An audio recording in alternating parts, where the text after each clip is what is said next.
I am one of the founders of Wunder, and currently I'm the Chief Technology Officer, so CTO. And in that role, I'm kind of in charge of working with all the technical staff that we have to identify the technology strategy, where we are heading, and then making sure that we actually move in that direction. Excellent. So obviously your session has been accepted, and congratulations for that. It's really great news. Can you just tell me what the session's called? So the session is called Drupal in the Era of Microservices. So a couple of buzzwords in there, especially, well, microservices. It's definitely one of those buzzwords that has been used and abused, and I'm using it knowingly. But I think it's, well, the basic idea is the web ecosystem has been just evolving just as rapidly as it always has, and maybe even faster. And one aspect of that is all the technologies that are related to the cloud and to containers. So serverless architecture, container-based infrastructures, and so on.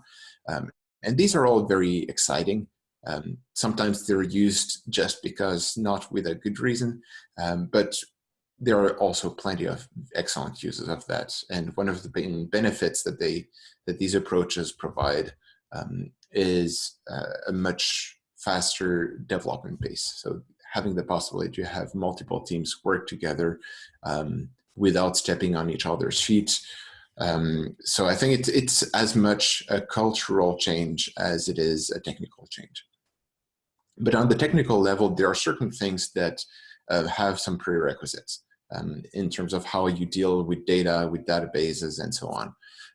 And that's one part where Drupal actually conflicts. So you cannot use Drupal necessarily to have multiple front ends that have various versions of your code and still have all of them talk to the same content database. That doesn't work. So there are many challenges like that, and these are all small details, but they pretty much mean that with the current state, you cannot use these modern techniques like canary releases, blue-green deployments, and so on.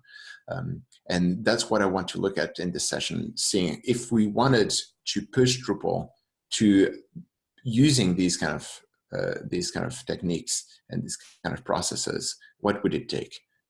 And I don't think that we have answers for all the topics or all the challenges, but I think it's good to know where is there still work to do, what can we already do, what are the compromises that we could actually have. And I think it's, even if there is no way to go there today, being aware of these kind of techniques is very important, because otherwise we have the risk of, once again, just staying inside of the Drupal bubble. And that's one thing that I'm quite excited in the preparation for this presentation, and also in the various conversations that I've been having with clients and with other teams who are facing these kind of challenges. It's just looking to the wider community, web development community, and software engineering community, and seeing what are the best practices there. So it's been, so far, it's been a very exciting journey. I'm really looking forward to doing some more work on that topic, and also to share that with everyone in the Drupal community. Sounds really exciting. And who do you think would be interested in attending this session, and why should they come along to hear you speak about it? The target audience is not necessarily an audience that's extremely technical, but more one that has experience with larger projects. So definitely like larger organizations, larger agencies. I guess you could technically use microservices for a small Drupal site, and it might be something that's fun to learn and to play around. But it doesn't reasonably make sense to do that. So I think it's, if you really want to take the content from this presentation and be able to apply it to do your project, the target audience is definitely larger projects.